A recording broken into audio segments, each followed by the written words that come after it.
क्या कोर्ट का निर्णय आया है? पूरा दिन आप लोग डटे रहे हैं, अब क्या निर्णय आया? देखिए भैया, जगमोहन लोधी जी हमारे वरिष्ठ अधिवक्ता है। 20 वर्ष का उनका वकालत का अनुभव है।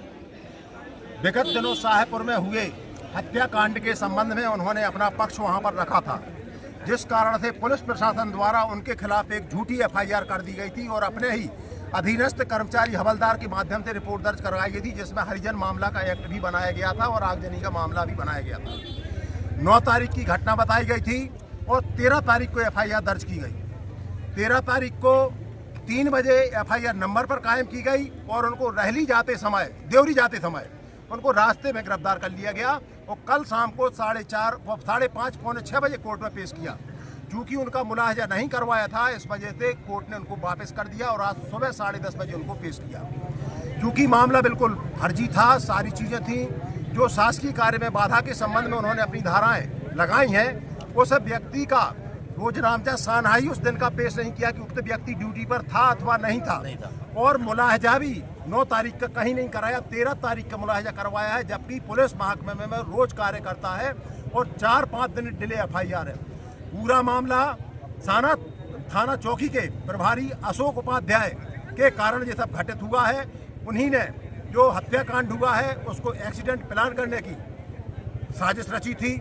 उनकी और आरोपियों की कॉल डिटेल की इन्होंने मांग की जगमोहन जी द्वारा।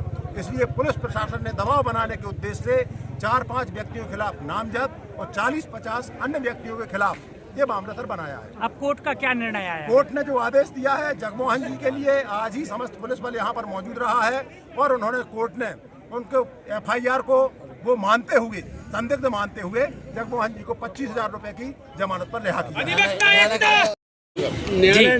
न्यायालय के आदेश का हम लोग सम्मान करते हैं। न्यायालय ने बहुत ही बारीकी से इन तथ्यों को देखा है और निष्पक्षता से अपना फैसला सुनाया है।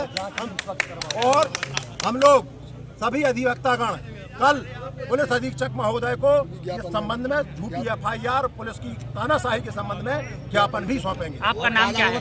मैं जितेंद्र सिंह राजपूत, अध्यक्ष जिला अधिवक्ता संघ सागर।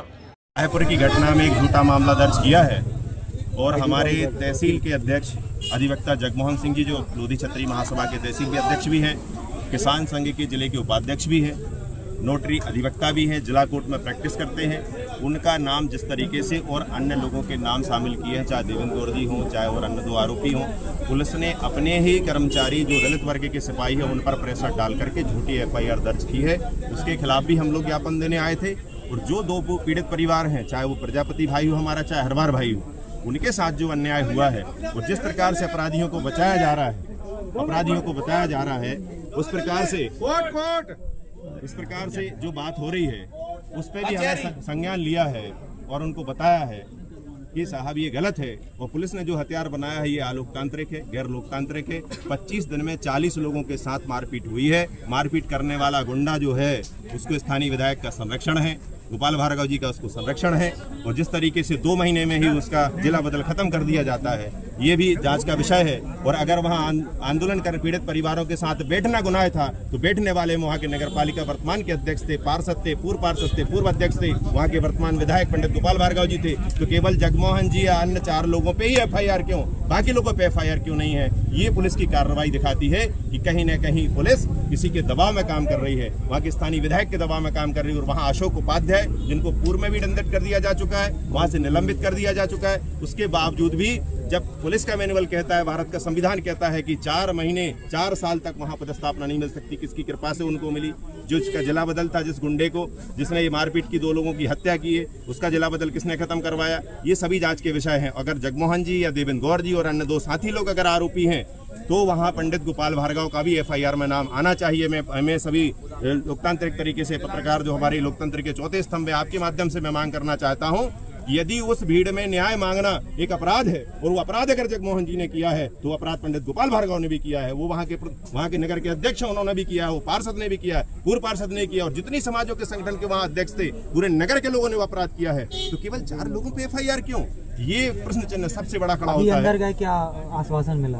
अभी उन्होंने सिर्फ ये बात कही है कि जो ज्ञापन आपने दिया है हमारी जांच चल रही है, मगर मुझे ऐसा लगता नहीं है कि पुलिस की कोई कार्रवाई वहाँ दिख रही हो, क्योंकि इतनी बड़ी घटना होने के बाद भी पुलिस अधीक्षक महोदय उस दिन मुख्यमंत्री का यहाँ दौरा था और वो कोई जनहित में नहीं आए थे। मध्य प्रदेश के मुख्यमंत्री उस दिन किसी शादी समारोह में आए थे। उसके बाद भी पुलिस के वरिष्ठ अधिकारियों से लेके प्रशासन का कोई भी वरिष्ठ अधिकारी आज दिनांक तक पीड़ित परिवारों के पास नहीं गया है, उनसे नहीं मिला है, ना उनको कोई राहत राशि दी है, ना उनके साथ कोई न्याय की बात की है। अगर ये पुलिस अधीक्षक महोदय ये तो यहाँ गेट पे आने के लिए तैयार नहीं थे, हम लोग जो मिलने आए हमको वहाँ पोर्च में 10 लोगों को बुलाया गया, इनको किस बात का डर है? अगर आप सही हैं तो जनता की पब्लिक के सर्वेंट हैं, आप पब्लिक नौकर हैं, तो आपको जनता के बीच में यहाँ की बात करनी चाहिए, हमारे साथ खड़ा होना चाहिए। ये बहुत सारे जांच के विषय हैं। तो जिस तरीके से लिप्तता चल रही है, कदम क्या है आपका जी अगला कदम क्या होगा? अगर हमारे साथियों को न्याय नहीं मिलेगा, निष्पक्ष जांच नहीं की जाएगी, उनकी FIR को केस नहीं किया जाएगा, तो हम सड़क पर भी आंदोलन करेंगे, पूरे सागर जिले में आंदोलन करेंगे, पूरे मध्य प्रदेश में आंदोलन करेंगे और यहाँ सागर जिला कोर्ट से लेके हाई कोर्ट और सुप्रीम कोर्ट तक इसकी लड़ाई लड़ेंगे और जो दोषी है उनको जेल भिजवाने का काम करेंगे।